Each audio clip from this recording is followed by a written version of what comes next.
अस्सलाम वालेकुम नाजरीन। तो नाजरीन, आज की इस वीडियो में मैं आपको बताऊंगी कि नमाज में गंदे ख्यालात क्यों आते हैं। तो नाजरीन, वीडियो का आगाज़ करने से पहले आपसे दरख्वास्त है कि हमारा चैनल डीएम हिस्ट्री को सब्सक्राइब कर लें और बेल आइकन को भी प्रेस कर लें ताकि आपको हमारी आने वाली हर नई वीडियो बर वक्त मिल सके। इल्म हयातियात के मुताबिक हमारा जिस्म दो मकसद के लिए बनाया गया है। एक है बका यानी अपने आप को जिंदा रखना, और दूसरा है अफजाइश नस्ल यानी जिनसी अमल से एक नए इंसान को जन्म देना। इसलिए ये दोनों मकसद हमारी ज़िंदगी के साथ साथ चलते ही रहते हैं, लेकिन इन दो मकसद में फ़र्क वाज़ेह है। क्यों? बका हमारी मजबूरी है और जिनसी अमल हमारी अपनी ख्वाहिश पर मुनहसर है। यानी जिंदा रहने के लिए जो करना पड़ता है वो तो नहीं रोका जा सकता, लेकिन जिनसी अमल को रोकना और अपने नफसानी ख्वाहिशात पर काबू पाने का इख्तियार अल्लाह पाक ने हमें दे रखा है। लेकिन जो लोग अपने नफसानी ख्वाहिशात पर काबू नहीं पाते तो फिर इन्हें हर वक्त गंदे ख्यालात और वसवसे आते रहते हैं। लेकिन अक्सर लोगों के साथ ये होता है कि वो इस बात को सोचने पर मजबूर हो जाते हैं कि ऐसा बस हमारे साथ ही होता है।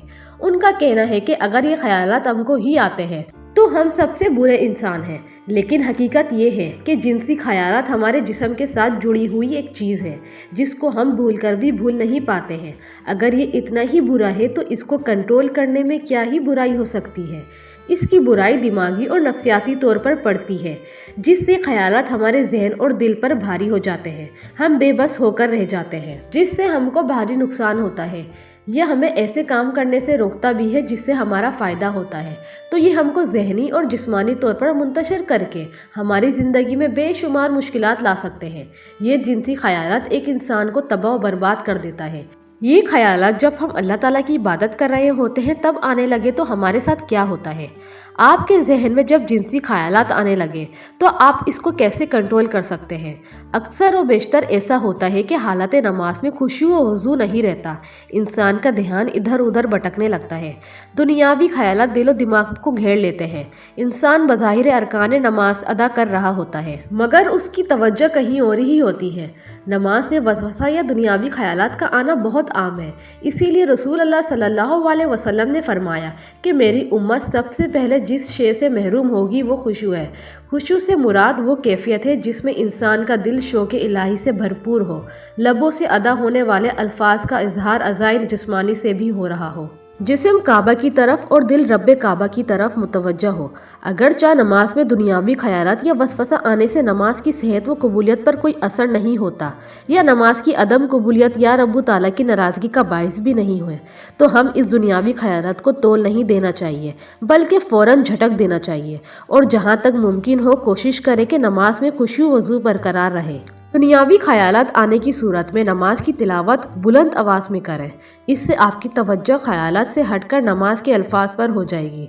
मज़ीद ये कि कुछ सूरतें या आयत का तर्जुमा याद कर लें और नमाज में उनकी तिलावत करें। तिलावत करते हुए इन आयत का तर्जुमा भी जहन में दोहराते रहें।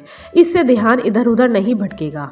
वसवसा बीमारी की एक किस्म है जो कि शैतान के इंसान पर हावी होने की वजह से पैदा होती है। इसलिए वसवसों का इलाज ईमान को कवी बनाने से होगा।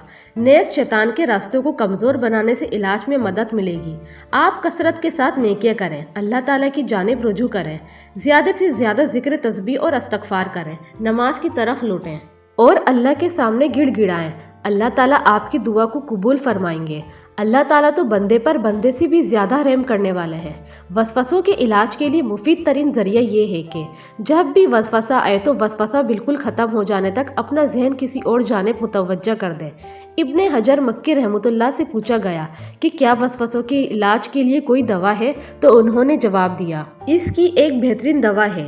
वो ये है कि आप वसवसों से जहन को मुकम्मल तौर पर ही और जानिब मसरूफ़ कर लें, चाहे दिल में कुछ भी ख्यालात आए, क्योंकि जब इंसान वसवसों की जानिब तवज्जो नहीं करता तो वसवसे को जहन में कदम जमाने का मौका नहीं मिलता, बल्कि कुछ ही देर में वसवसा हुआ हो जाता है। ये बहुत ही मुजर्रब नुस्खा है। बहुत से लोग इसको अपनाकर कामयाब हुए हैं। लेकिन अगर कोई शख्स वसवसों के पीछे लग जाए और वसवसों के मुताबिक अमल करने लगे तो फिर वसवसे बहुत ही ज़्यादा आना शुरू हो जाते हैं और इंसान को पागल बना देते हैं, बल्कि पागलों से बुरा हशर कर देते हैं। हमने वसवसों में मलूज़ बहुत से लोगों को देखा है कि जब वो वसवसों के पीछे लगे اور ان وسوسوں پر کان دھرائے تو وسوسوں نے انہیں شیطان تک پہنچا دیا۔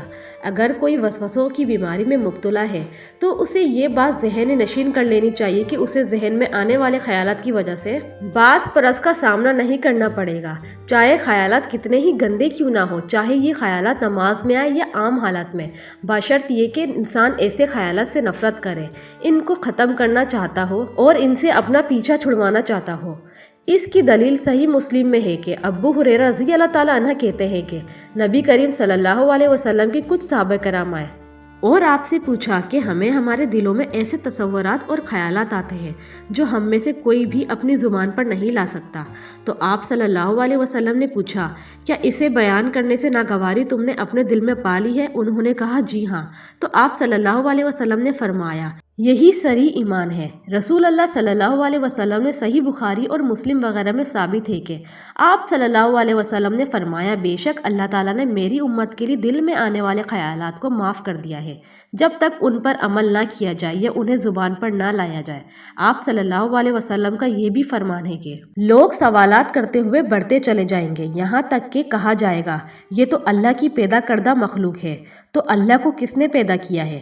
چنانچہ اگر کسی کے دل میں یہ بات آئے تو کہہ دے میں اللہ اور اس کے رسولوں پر ایمان لایا ہوں۔ جب ہم اللہ تعالیٰ کی عبادت پوری دلجوئی سے کریں گے تو وسوسے ہمارے دلوں میں نہیں پیدا ہوں گے۔ جب ہم وسوسوں کے پیچھے لگ کر اپنے دل کی کوئی بری بات کی طرف متوجہ نہیں ہوں گے تو یہ خود بخود آپ کے دل سے جاتے رہے گا۔ ہمیں چاہیے کہ ہم ٹیلی موبائل یا پھر گندی ویب سائٹ کی طرف متوجہ کرنا چھوڑ دیں، تو ہم ان وسوسوں سے بڑی آسانی سے بچ سکتے ہیں۔ ہم کو چاہیے کہ ہم اپنے آپ کو اللہ تعالیٰ کی عبادت میں مصروف کر لیں تاکہ ہمیں برے کام کرنے کا وقت ہی نہ ملے۔ ہمیں نماز پڑھنی چاہیے، قرآن پاک کی تلاوت کے ساتھ ساتھ ترجمے کو بھی سمجھنا چاہیے تاکہ ہم کو اچھے اور برے کی پہچان ہو سکے۔